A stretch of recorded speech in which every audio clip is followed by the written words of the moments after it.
Hola, ¿qué tal amigos? Soy Raquel Reguera. Y yo soy Daniel Beltrán. Bienvenidos a Punto de Encuentro. Bienvenidos. ¿Cómo se encuentran nosotros aquí una semana más? Bueno, pues hablando del COVID-19 y de esta pandemia que parece que no tiene final, Daniel. Y es que, Sí. ya algunos países, sobre todo en el hemisferio norte, estamos entrando en lo que se conoce como creo que la segunda o la tercera La oleada, segunda ¿no? La ola. segunda ola. Sí, es lo que básicamente, ¿no? Llevaba tiempo avisándolo.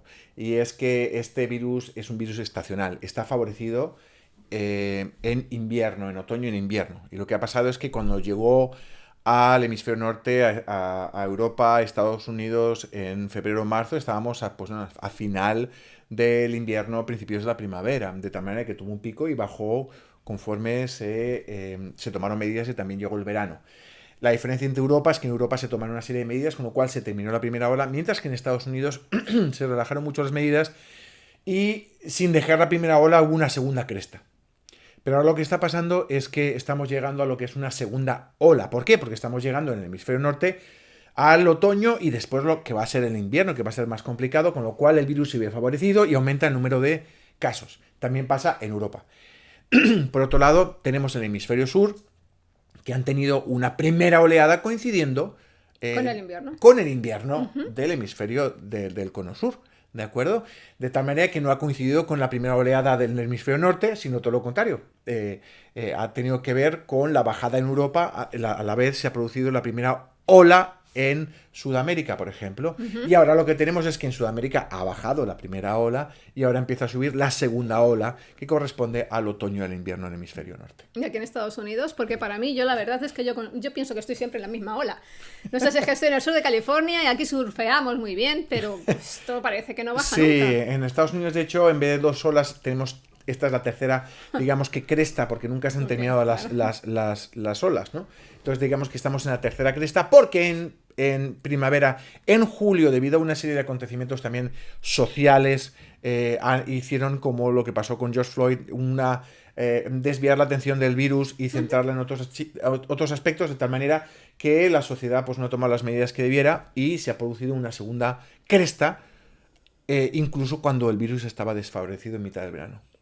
Pero el caso es que esta segunda ola, tercera cresta, o como ustedes lo quieren llamar, parece que es imparable. Y esto, quieran que no está afectando ya los ánimos de muchos Sí. de nosotros. No sabemos cómo enfrentar los últimos meses de este año. ¿Tenemos que estar optimistas o, por el contrario, tenemos que estar pesimistas? Quiero que ustedes reflexionen acerca de cuál es su estado de ánimo respecto al COVID-19 y que se queden con nosotros en este programa porque sobre todo vamos a ver desde el punto de vista de la ciencia si tenemos que estar optimistas o pesimistas, ¿verdad, Daniel? Así es. Pero antes de entrar ahí, fíjate, quiero hablar sobre dos científicos que precisamente pues están en ambos lados de la balanza. Por un lado está el prestigioso epidemiólogo sueco Johan Giesecke, Hombre, sí. uno de los promotores, y ahora tú vas a saber quién es, que es uno de los promotores del famoso confinamiento suave y de eso de alcanzar la inmunidad de rebaño. Sí. Pues fíjate que compareció ante un comité parlamentario de Irlanda y afirmó lo siguiente, que debemos aprender a vivir durante quizá 3, 5 o 7 años con la enfermedad, al menos que haya una buena vacuna para Semana Santa, a lo que dijo, cosa que dudo. Bueno, pesimista, aparte sabemos que Suecia se estrelló con su política de inmunidad de grupo, Confinamiento suave. confinamiento suave, pero se estrelló, de hecho, los números en cuanto a mortalidad en Suecia, comparado con otros países nórdicos como Noruega, Islandia o Finlandia, son realmente lamentables. Ha generado una crisis de gobierno, aunque, bueno, por supuesto, cada cual después se dedica a vender su política como algo satisfactorio, que es lo que está intentando el gobierno sueco, pero realmente han fracasado. Y no solo han fracasado debido al gran número de muertos asociados con el COVID-19, que está entre los países con una mayor tasa de mortalidad, sino que además apenas han llegado a sobrepasar el 5% en cuanto a los niveles de inmunidad. Y además sabemos que cabe la posibilidad de que, aunque uno pase por el virus, no genere una por lo menos no en un 100% memoria inmunológica, básicamente, o inmunidad que dure a la larga. De tal manera que lo que puedes estar es empujando a un país hacia a infectarse, a morir Para un luego volver montón a para infectarse después otra vez, volver a ¿no? infectarse. Yo estoy de acuerdo. La utilización de la vacuna va a ser la que ponga punto y final a esta epidemia. Porque los tratamientos, no hay una cura. Hay tratamientos, pero no hay cura para el COVID-19 y muy difícilmente va a haber una cura para el COVID-19 a nivel farmacológico. Lo que va a haber es una vacuna. Vamos a ver qué inmunidad da y de cuánta duración. Y esto va a ser lo que realmente ponga el punto y final si las sociedades, las diferentes, una gran proporción de nuestras sociedades decide vacunarse, ¿no? Pero va a estar en nuestra mano en los próximos meses. Yo creo que hay que ser medianamente optimista. Bueno, optimista porque en el otro lado de la balanza he escogido al Premio Nobel de Medicina del 2011 Jules Hoffman, que asegura que la competencia entre tantas farmacéuticas y laboratorios dará lugar a productos más seguros y de mayor calidad. Y respecto a la llegada de la vacuna, espera que pueda ser, si no en primavera, sí antes de julio del próximo año.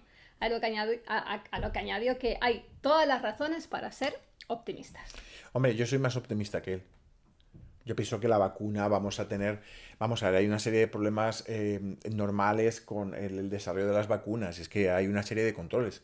Hay 9 vacunas ya en fase 3. Esto significa que se están probando en al menos 30.000 individuos. Se hace un grupo vacunado, otro grupo sin vacunar, aunque nadie sabe si ha sido vacunado o no. 30.000 en cada grupo mínimo, aunque estamos viendo ya en las vacunas, por ejemplo, de Pfizer o de Moderna, que están buscando vacunar por encima de 40.000 en cada grupo. Y es fase 3, y esto va a estar finalizada la fase 3 a final de año para gran parte de estas vacunas. ¿Qué es lo que va a pasar? Una cosa es que tú tengas la vacuna, otra cosa es que tú tengas la vacuna disponible para toda la población. Somos cientos de millones de personas en el mundo y dependiendo también del país en el que estés. Si la farmacéutica es del país donde tú estás, como Estados Unidos, donde hay varias farmacéuticas implicadas, posiblemente tengamos la vacuna antes que en otros países. Y lo que habrá primero posiblemente sea una vacunación en fases, ¿no? Con la gente de mayor riesgo y demás. Pero yo creo que para todos, sí, es posible que sea para marzo, digamos que para la población en general. Pero muy probablemente para final de año ya se estén vacunando a personas en Estados Unidos con factores de riesgo del COVID-19, como pues gente de edad avanzada, con una serie de patologías subyacentes como hipertensión, diabetes, problemas cardíacos. Pero bueno, vamos a filosofar un poco, Daniel, acerca del optimismo y el pesimismo. Y les voy a dejar 2 frases que son para marcar. Cuanto menos apuntarlas y ponerlas en la nevera, ¿no? Una es de Eisenhower, el famoso militar y político estadounidense, que nos dejó de verdad una frase que a mí me ha encantado, que dice: el pesimismo jamás ganó una batalla. Wow, buenísimo. Y luego he elegido otra frase de... Sí, pero tampoco el optimismo. Venga, tira. Bueno, pero a lo mejor ha ganado más que el pesimismo, ¿no? Sí. Y una frase de Helen Keller, que es una escritora y una activista americana a favor de gente con discapacidades, y precisamente por eso me ha encantado mucho esta frase, porque además ella era ciega y sorda, ¿no? Wow. Y dice la frase lo siguiente: mantén tu cara hacia la luz del sol y no podrás ver la sombra. ¿Cómo te quedas? Pues bueno, pues... Optimista la señora era un rato. Sí, hombre, yo creo que hay un término medio, ¿no? Está un término medio que está muy bien ser optimista, porque eso te ayuda a ir hacia adelante, es importante para lo que haces, pero dentro de un orden, ¿no? Dentro de un equilibrio. Sí, pero bueno, claro, como tú dices, este tipo de frases, y siempre se nos anima a ser optimistas, bueno, pues nos ayudan a mantenernos con un cierto grado de optimismo en situaciones, sobre todo de crisis, ¿no? Por ejemplo, el escritor americano William Arthur Ward dijo que los optimistas enriquecen el presente, realzan el futuro, desafían lo improbable y logran lo imposible. Pero... A veces lo imposible es estrellarte contra un muro. Claro. Pero bien. La pregunta está: ¿es posible que tú puedas ser optimista ante una serie de sueños que tienes por delante, ante una serie de ideas, una serie de planes, pero se puede ser pesimista u optimista ante un virus? Sí, claro. ¿Tú crees? Sí. Vamos a ver, yo creo que por un lado está el ser, el estar esperanzado conforme al futuro que tenemos por delante o lo que nos depara el futuro, depende de dos realidades, ¿no? Por un lado está la realidad del virus y por otro lado está la realidad de nuestro poder para vencer a ese virus. Y es una batalla entre ambas. Por un lado tienes a las personas que piensan que el virus no es nada, con lo cual no es que sean optimistas, es que están faltando a la realidad. No están analizando la realidad como deberían analizarla. ¿De acuerdo? Y otras personas que el virus va a pasarnos por encima y nos va a estar devorando durante años, que tampoco es tener una justa medida de lo que en sí es el virus. Es un virus que hay que conocer cómo se transmite, cómo funciona, qué es lo que no funciona. Y por otro lado está ser optimistas en nuestra capacidad de enfrentar este virus. También si somos optimistas o no con respecto a la raza humana, que es ahí donde yo muestro mi mayor pesimismo, ¿no? Uh-huh. Que es hacia el egoísmo tan atroz que están demostrando nuestras sociedades, que me están dejando realmente sorprendido, incluso dentro de la comunidad cristiana, muy especialmente. En torno a lo que miramos a nuestro enemigo, que es el virus, y también conociendo nuestra capacidad, también como científico, yo sé que hay muchísima gente de muchísima valía trabajando arduamente noche y día en el campo de la investigación y en el campo de las empresas farmacéuticas para sacar adelante los tratamientos y las vacunas para frenar esta enfermedad. Por eso yo soy optimista, pero dentro de unos límites. Dentro de unos límites, no es cuestión de decir ¡vamos a vencer! ¡Todo lo puedo! No, todo se puede hacer. Querer es poder. No, querer no es poder. Lo que hay que hacer es conocer tu adversario y tomar las medidas oportunas y caminar con paciencia la carrera que tenemos por delante. Pero es increíble cómo, pues tenemos todos, y la verdad es que todos como sociedad, una carrera dura por delante, ¿no? Pero cómo es increíble cómo, sobre todo aquí en Estados Unidos, mantenerse en una posición optimista frente al COVID o una posición pesimista, no han sido estrategias para vencerlo, sino que más bien han sido estrategias políticas. Sí. Sin importar que lo que hemos dicho anteriormente, lo que estamos analizando, poniendo como el centro en todo esto es un virus, ¿no? Entonces hay que tener mucho cuidado porque aquí, por ejemplo, la derecha, pues como tú has dicho, ¿no? Se ha pasado o tiene un positivismo muy idealizado, sí, mientras que la izquierda a veces puede cargar con unos ciertos tintes pesimistas, ¿no? Y ahí date cuenta más en mitad de la campaña de la campaña presidencial por las elecciones presidenciales en Estados Unidos. De hecho, lo que estamos viendo también en medios de más liberales es bajar bastante los ánimos en cuanto a las vacunas. O sea, las noticias que dan en medios liberales es que las vacunas no valen, cuando realmente las vacunas siguen siendo muy prometedoras y sí van a valer. Pero ¿qué ocurre? Que lo que quieren hacer es pues vender es el otro lado de que todo es negativo por parte de la administración. Mientras que la otra parte, como ven que la vacuna no llega, pues lo que dicen es que el virus no existe, no existe el virus, no hay virus, ¿no? Pero realmente ninguna de las dos posiciones son correctas. Hemos de entender que en la vida, y pasa con un virus, que es algo vivo, que muta, que se adapta, que evoluciona, y el hombre ha de evolucionar también su comportamiento conforme al enemigo que va cambiando. Al igual que en una guerra, no esperas que tu enemigo se quede quieto. Tú esperas que tu enemigo esté ahí todos ahí puestos con la escopeta, No, esperas que el enemigo vaya cambiando. Y la victoria está muy bien en el optimista, pero también el que tiene todos sus sentidos abiertos a ver cómo se mueve el enemigo y a ser capaz de en un momento determinado adaptarse e ir venciendo. Esta es una guerra que no se gana en una sola batalla. Hay muchas batallas que estamos librando y por tanto necesitamos una flexibilidad. Y la flexibilidad solo se tiene con inteligencia. Con inteligencia. Pero fíjate que uno puede pensar, ¿no? Bueno, pues si somos optimistas, tenemos mayores posibilidades de vencer el COVID. Y si somos pesimistas, pues no. Pues fíjate que con el COVID-19 no está funcionando. Y te lo voy a demostrar a través de una encuesta. Vale. Uno puede pensar, no, los países que son más pesimistas tienen más número de casos, o los más optimistas, pues menor número de casos. Pues no es así. Ah, ¿no? No, mira, en una encuesta en el Eurofound Living, Working and COVID-19, que se vio la luz la semana pasada, es una encuesta que se hizo online en los 27 países de la Unión Europea. Ajá.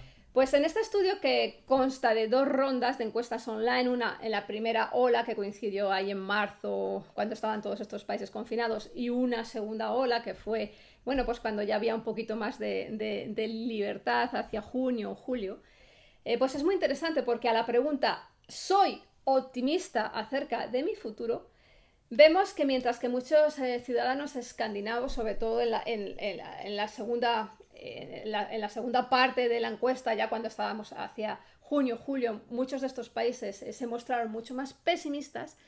Los países más del sur de Europa, como el caso de Francia o el caso de España, se mostraron mucho más positivos u optimistas. Ajá. Ahora, ¿qué pasa? Que el resultado vemos que no hay una correlación entre ser objetivo y tener menos casos. Al contrario, ahora con la segunda ola vemos que estos países que han sido más objetivos han incrementado su número de casos. ¿Más objetivos o más optimistas han incrementado el número de casos? De acuerdo, o sea, es un estudio en 27 países, o sea que hay correlación. Claro, uno piensa esto de ser optimista y ser pesimista, pero claro, aquel que tiene miedo se puede decir que es más pesimista. Pesimista, y en este caso ha sido más previsor. Claro, entonces digamos que a lo mejor el pesimismo y el miedo van de la mano, ¿no? Uh-huh. Qué interesante. Sí, así es. Así es que podemos decir que el virus, o hay más virus en estos países por culpa del optimismo. Pues obviamente no, porque el optimismo por sí mismo no contagia el virus. Pero esto hace que nuestra actitud, o que la actitud de la administración de ese país determinado, pues se relaje, ¿no? Sí, ¿Qué pasa claro. con USA? En Estados Unidos podemos ver también una clara correlación entre los estados más optimistas y cómo el número de COVID-19 pues está más elevado. Sí, sobre todo en la segunda ola, Raquel. Esto yo lo he venido estudiando.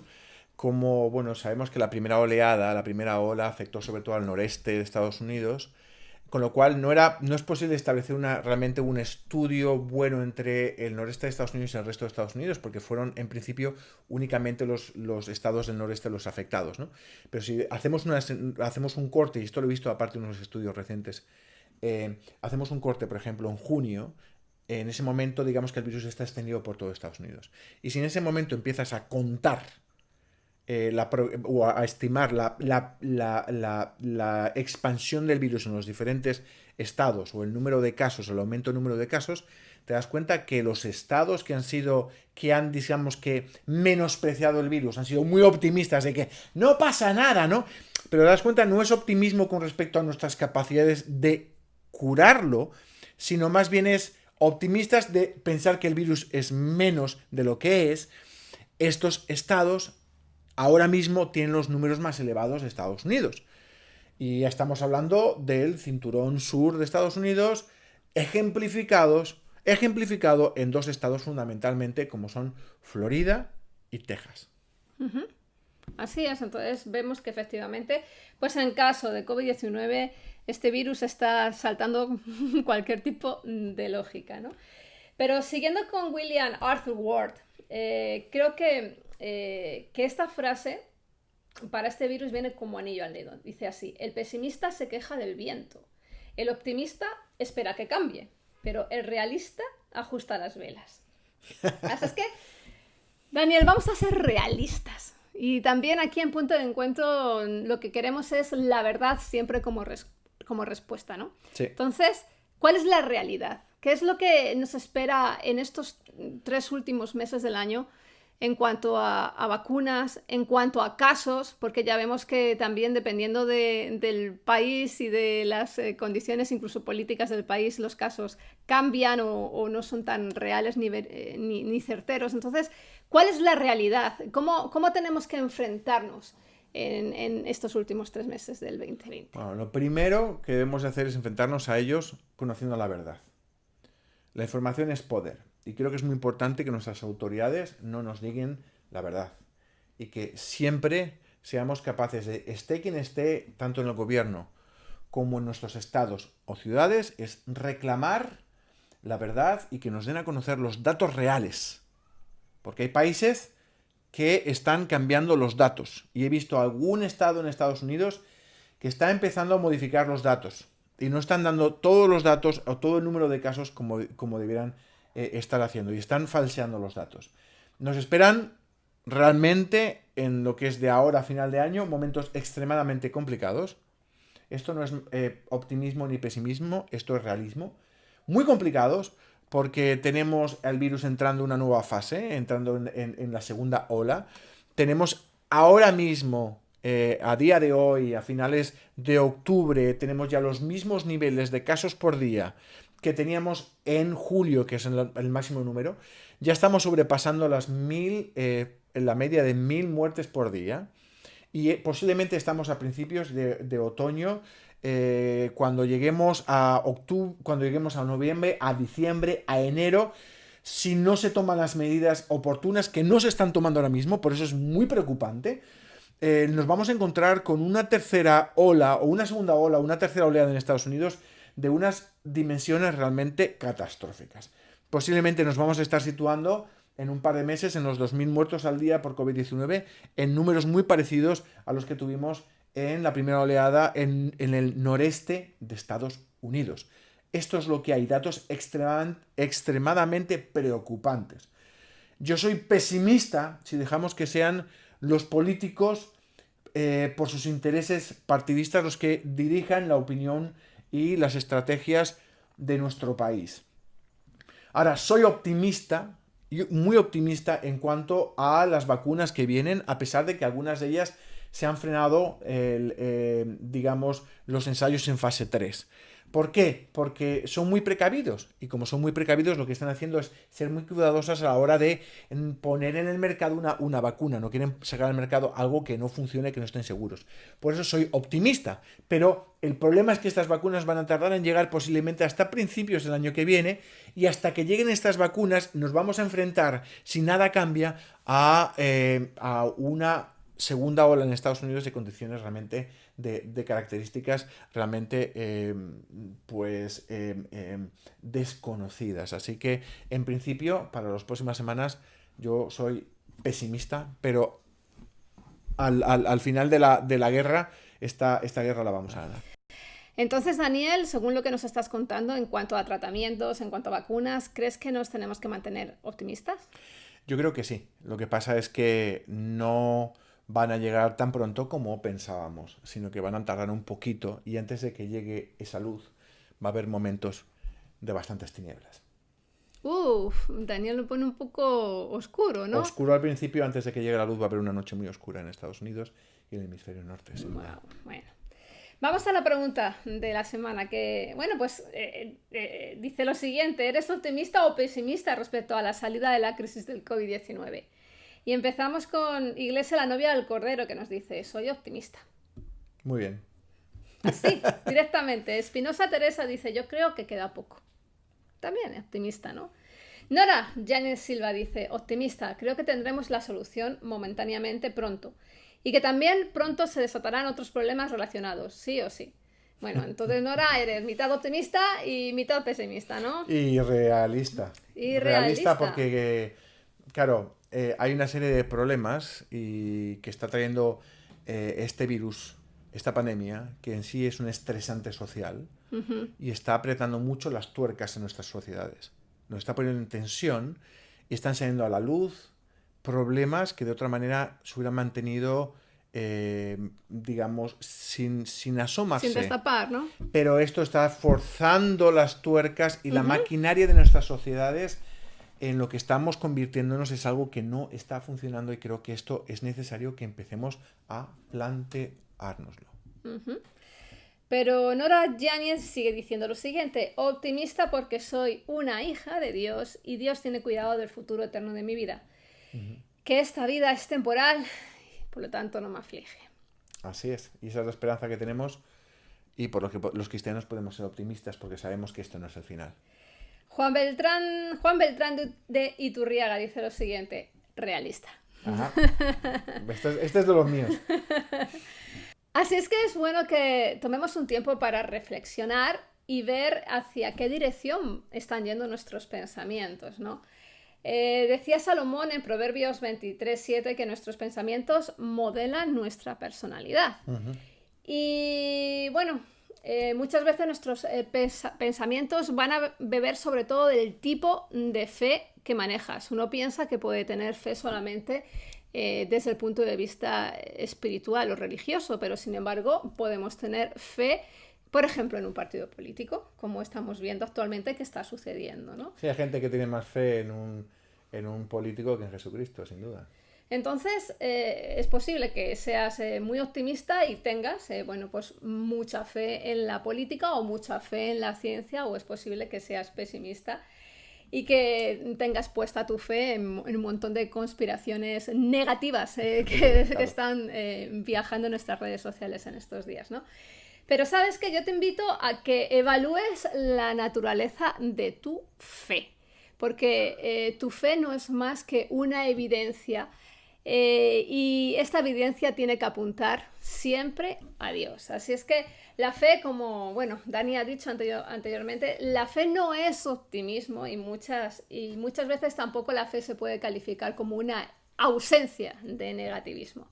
La fe es la evidencia de la existencia de un Dios soberano que está por encima de todas las circunstancias y que ahora más que nunca, sobre todo después de tantos meses, con el COVID-19 se quiere acercar a cada uno de nosotros y quiere darnos esa fuerza y quiere darnos no un optimismo ilusorio, sino una fuerza más que suficiente a nivel espiritual e incluso física para podernos mantener fuertes hasta el final de esta batalla y hasta ese día en que podamos todos juntos respirar, porque ya hemos vencido el COVID. Así es que desde Punto de Encuentro os invitamos a que os acerquéis a ese Dios a través del punto de encuentro que es Cristo. Un Cristo que en la cruz del Calvario cargó con nuestras dolencias, con nuestras enfermedades y de verdad nos quiso bendecir para librarnos del yugo que trajo el pecado y la muerte y la enfermedad a nuestras vidas. Así es que entregaos a Él. Os dejamos, esto ha sido Punto de Encuentro TV Shop. Muchas bendiciones. Hasta la semana que viene.